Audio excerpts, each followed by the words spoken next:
I have to tell you, I'm both challenged and excited. My excitement is I get a chance to give something back. My challenge is the shortest seminar I usually do is 50 hours.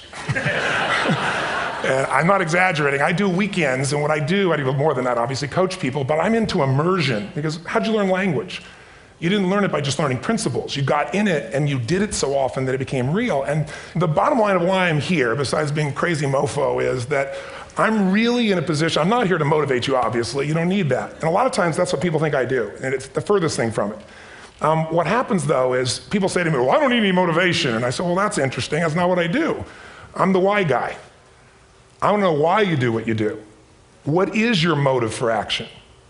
What is it that drives you in your life today, not 10 years ago, or are you running the same pattern? Because I believe that the invisible force of internal drive activated is the most important thing in the world. I'm here because I believe emotion is the force of life. All of us here have great minds. You know, most of us here have great minds, right? I don't know if I'm in the category, but we all know how to think. And with our minds, we can rationalize anything. We can make anything happen. We can, I agree with what was described a few days ago about this idea that people work in their self-interest. But we all know that that's bullshit at times. You don't work in your self-interest all the time. Because when emotion comes into it, the wiring changes in the way it functions. And so it's wonderful for us to think intellectually about how the life of the world is, and especially those who are very smart. We can play this game in our head, but I really want to know what's driving you. And what I'd like to maybe invite you to do by the end of this talk is explore where you are today for two reasons. One, so that you can contribute more. And two, so that hopefully we can not just understand other people more, but maybe appreciate them more and create the kinds of connections that can stop some of the challenges that we face in our society today. They're only going to get magnified by the very technology that's connecting us, because it's making us intersect. And that intersection doesn't always create the view of everybody now understands everybody and everybody appreciates everybody. So I've had an obsession basically for 30 years.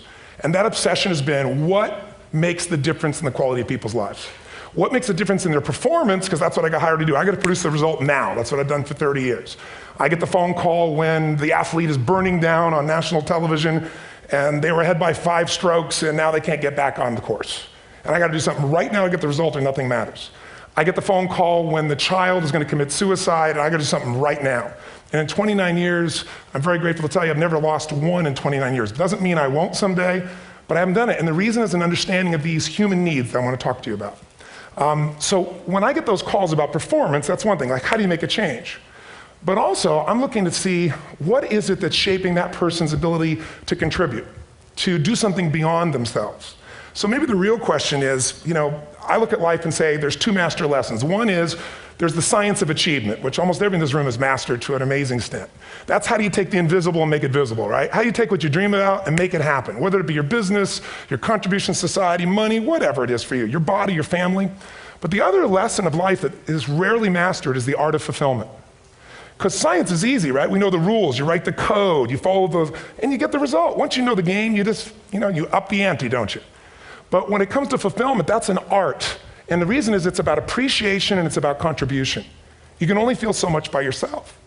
So I've had an interesting laboratory to try to answer the question of the real question, which is what's the difference in somebody's life if you look at somebody like those people that you've given everything to, like all the resources they say they need. You gave them not a $100 computer, you gave them the best computer. You gave them love, you gave them joy, you were there to comfort them.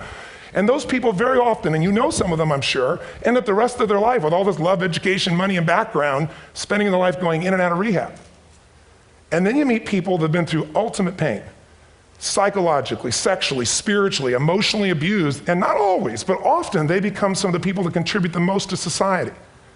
So the question we got to ask ourselves really is, what is it?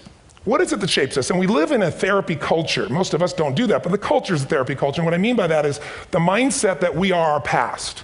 And everybody in this room, you wouldn't be in this room if you bought that theory, but most of society thinks biography is destiny. The past equals the future. And of course it does if you live there. But what people in this room know, and what we have to remind ourselves though, because you can know something intellectually, you can know what to do and then not use it, not apply it. So really what we got to remind ourselves is decision is the ultimate power. That's what it really is. Now, when you ask people, have you failed to achieve something? How many have ever failed to achieve something significant in your life? Say, I. Thanks for the interaction on a high level there. But if you ask people, why didn't you achieve something? Somebody who's working for you, or a partner, or even yourself, and you failed to achieve a goal, what's the reason people say they failed to achieve? What do they tell you? didn't know enough, didn't have the knowledge, didn't have the money, didn't have the time, didn't have the technology, I didn't have the right manager. Didn't have the Supreme Court.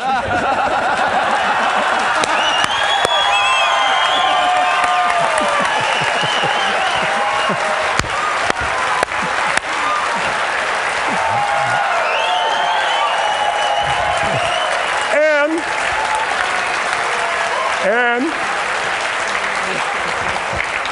what do all those, including the Supreme Court, have in common? They are a claim to you missing resources. And they may be accurate. You may not have the money. You may not have the Supreme Court. But that is not the defining factor.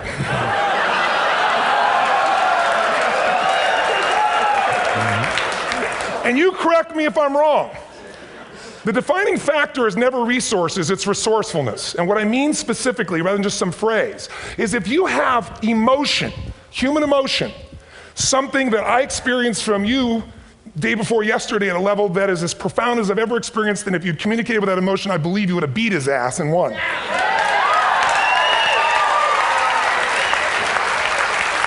But how easy for me to tell him what he should do. Idiot, Robbins. But I know when we watched a debate, at that time, there were emotions that blocked people's ability to get this man's intellect and capacity and the way they came across to some people in that day. Because I know people that wanted to vote in your direction and didn't, and I was upset. But there was emotion that was there. How many know what I'm talking about here? Say I. So emotion is it, and if we get the right emotion, we can get ourselves to do anything. We can get through it. If you're creative enough, playful enough, fun enough, can you get through to anybody, yes or no? Yes. If you don't have the money, but you're creative and determined enough, you find the way. So this is the ultimate resource, but this is not the story that people tell us, right? The story people tell us is a bunch of different stories. They tell us we don't have the resources, but ultimately, if you take a look here, flip it up if you would. They say, what are all the reasons they have in common? We've said that. Next one, please. He's broken my pattern, that son of a bitch. But I appreciated the energy, I'll tell you that. What determines your resources? We've said decisions shape destiny, which is my focus here. If decisions shape destiny, what determines it is 3 decisions. What are you going to focus on? Right now, you have to decide what you're going to focus on. In this second, consciously or unconsciously, the minute you decide to focus on something, you've got to give it a meaning. And whatever that meaning is produces emotion. Is this the end or the beginning? Is God punishing me or rewarding me, or is this the roll of the dice? And emotion then creates what we're going to do, or the action. So think about your own life, the decisions that have shaped your destiny. And that sounds really heavy, but in the last 5 or 10 years, 15 years, haven't there been some decisions you've made that if you made a different decision, your life would be completely different? How many can think of one, honestly? Better or worse? Say I. So the bottom line is maybe it was where to go to work and you met the love of your life there. Maybe it was a career decision. I know the Google geniuses I saw here. I understand that their decision was to sell their technology at first. What if they made that decision versus to build their own culture? How would the world be different? How would their lives be different? Their impact. The history of our world is these decisions. When a woman stands up and says, no, I won't go to the back of the bus, she didn't just affect her life. That decision shaped our culture. Or someone standing in front of a tank. Or being in a position like Lance Armstrong and someone says to you, you got testicular cancer. That's pretty tough for any male, especially if you ride a bike. Right? You got it in your brain, you got it in your lungs. But what was his decision of what to focus on? Different than most people. What did it mean? It wasn't the end, it was the beginning. What am I gonna do? He goes off and wins 7 championships he never won once before the cancer because he got emotional fitness, psychological strength. That's the difference in human beings that I've seen of the 3 million I've been around, because that's about my lab. I've had 3 million people from 80 different countries that I've had a chance to interact with over the last 29 years. And after a while, patterns become obvious. You see that South America and Africa may be connected in a certain way, right? Other people say, oh, that sounds ridiculous. It's simple. So what shaped Lance, what shapes you? 2 invisible forces, very quickly. 1, state. We all have had times. Have you had a time you did something and after you did it, you thought to yourself, I can't believe I said that. I can't believe I did that. That was so stupid. Who's been there? Say I. Have you ever done something after you do it, you go, that was me. Right? It wasn't your ability, it was your state. Your model of the world is what shapes you long term. Your model of the world is the filter. That's what's shaping us. That's what makes people make decisions. When we want to influence somebody, we gotta know what already influences them. And it's made up of 3 parts, I believe. First, what's your target? What are you after? Which I believe it's not your desires. You can get your desires to goals. How many of you got a goal, desire, and thought, is this all there is? How many been there? Say aye. So it's needs we have. I believe there are 6 human needs. Second, once you know what the target that's driving you is, and you uncover it for the truth, you don't form it, you uncover it. Then you find out what's your map. What's the belief systems that are telling you how to get those needs? Some people think the way to get those needs is destroy the world. Some people is to build something, create something, love someone. And then there's the fuel you pick. So very quickly, 6 needs, let me tell you what they are. First one, certainty. Now these are not goals or desires, these are universal. Everyone needs certainty that they can avoid pain, at least be comfortable. Now how do you get it? Control everybody, develop a skill, give up, smoke a cigarette. And if you got totally certain, ironically, even though we all need that, like if you're not certain about your health or your children or money, you don't think about much more. You're not sure the ceiling's gonna hold up, you're gonna listen to any speaker.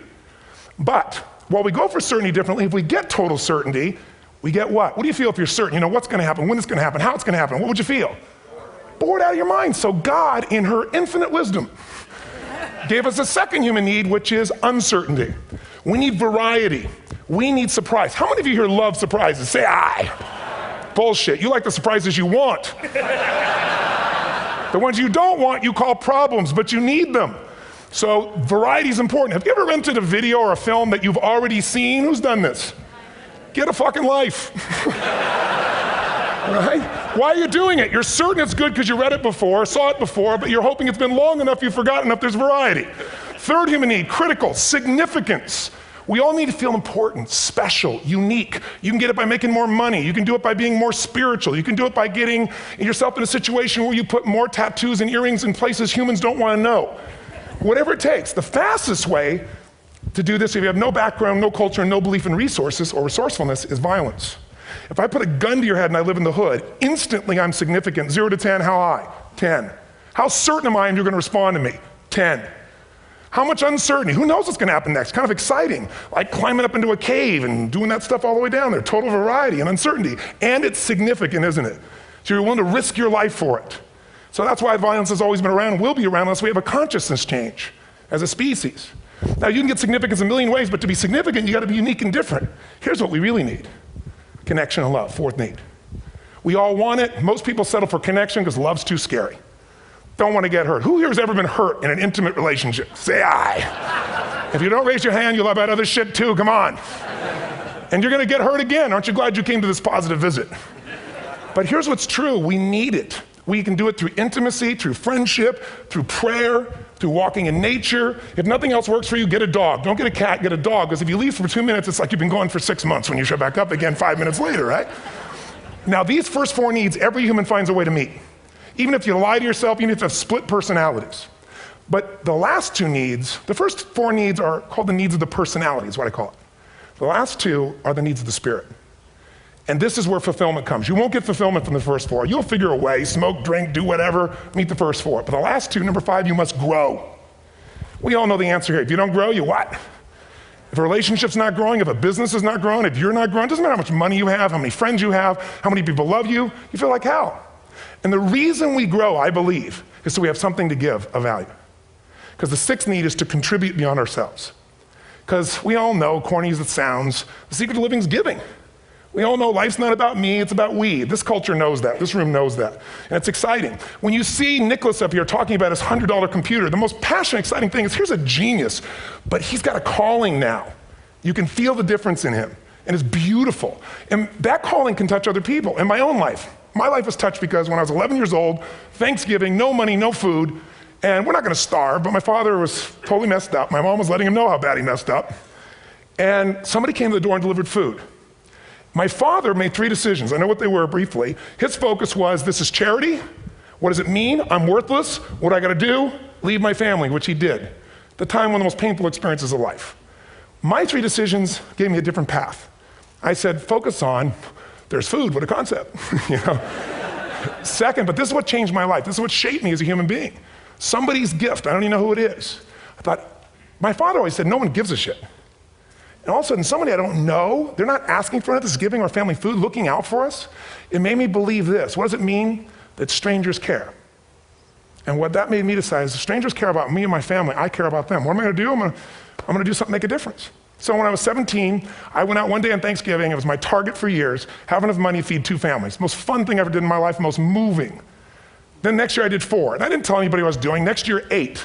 I wasn't doing it for brownie points, but after 8, I thought, shit, I could use some help.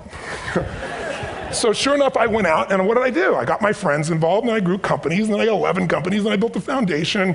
Now, 18 years later, I'm proud to tell you, last year we fed 2 million people in 35 countries through our foundation, all during the holidays, Thanksgiving, Christmas, in all the different countries around the world. It's been fantastic. Thank you.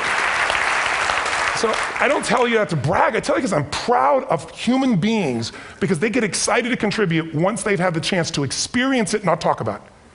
So finally, and I'm about out of time, the target that shapes you, here's what's different about people. We have the same needs, but are you a certainty freak? Is that what you value most, or uncertainty? This man here couldn't be a certainty freak if he climbed through those caves. Are you driven by significance or love? We all need all 6, but whatever your lead system is tilts you in a different direction. And as you move in a direction, you have a destination or destiny. The second piece is the map. Think of that as the operating system tells you how to get there. And some people's map is, I'm gonna save lives even if I die for other people, and they're a fireman. Somebody else says, I'm gonna kill people to do it. They're trying to meet the same needs of significance, right? They want to honor God or honor their family, but they have a different map. And there are 7 different beliefs. I can't go through them because I'm done. The last piece is emotion. I say one of the parts of the map is like time. Some people's idea of a long time is 100 years. Somebody else says is 3 seconds, which is what I have.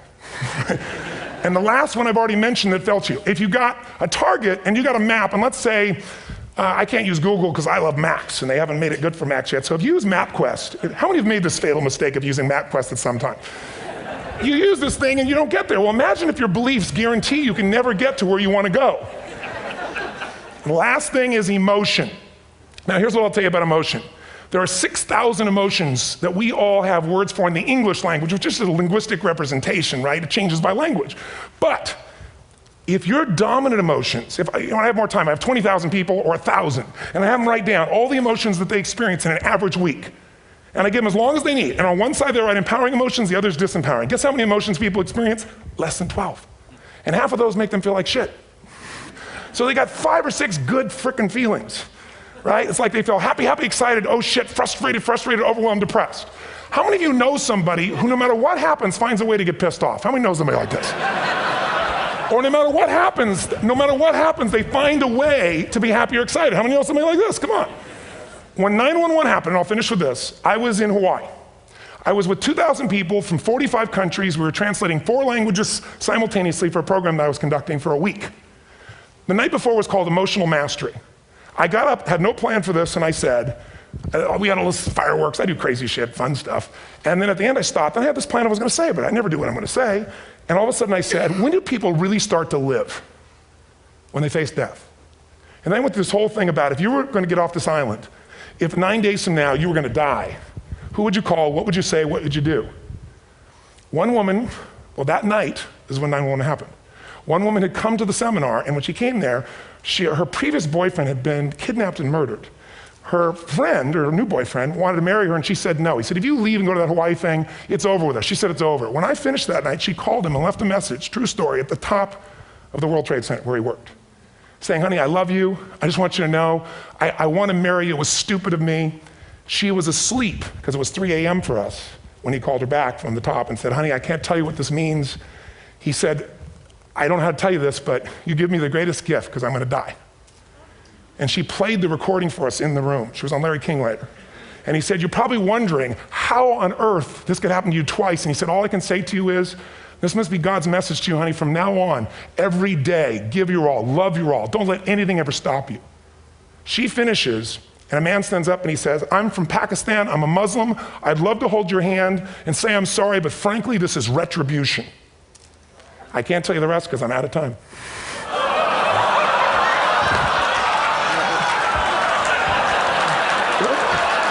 Are you sure? Finish the story. 10 seconds. 10 seconds. No, I want to be respectful. 10 seconds. All I can tell you is I brought this man on stage with a man from New York who worked in the World Trade Center, because I had about 200 New Yorkers there. More than 50 lost their entire companies, their friends, marking off their Palm Pilots. One financial trader, this woman made of steel, bawling. 30 friends crossing off that all died. And what I did to people said, what are we going to focus on? What does this mean, and what are we going to do?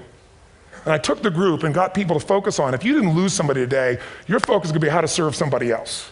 There are people, the woman got up, she was so angry and screaming and yelling. And she wasn't from New York, she's not an American, she doesn't know anybody here. I said, you always get angry. She said, yes. Guilty people got guilty, sad people got sad. And I took these two men and did what I call an indirect negotiation. Jewish man with family in the occupied territory, some New York who would have died if he was at work that day, and this man who wanted to be a terrorist, and made it very clear. And the integration that happened is on a film, which I'll be happy to send you, so you can really see what actually happened instead of my verbalization of it. But the two of them not only came together and changed their beliefs and models of the world, but they worked together to bring, for almost 4 years now, to various mosques and synagogues, the idea of how to create peace. And he wrote a book, which is called My Jihad, My Way of Peace. So transformation can happen. So my invitation to you is this. Explore your web, the web in here. The needs, the beliefs, the emotions that are controlling you, for two reasons. So there's more of you to give. Achieve too, we all want to do it, but I mean give, because that's what's going to fill you up. And secondly, so you can appreciate, not just understand, that's intellectual, that's mind, but appreciate what's driving other people. It's the only way our world's going to change. God bless you, thank you, I hope this will serve. Toní Роббінс.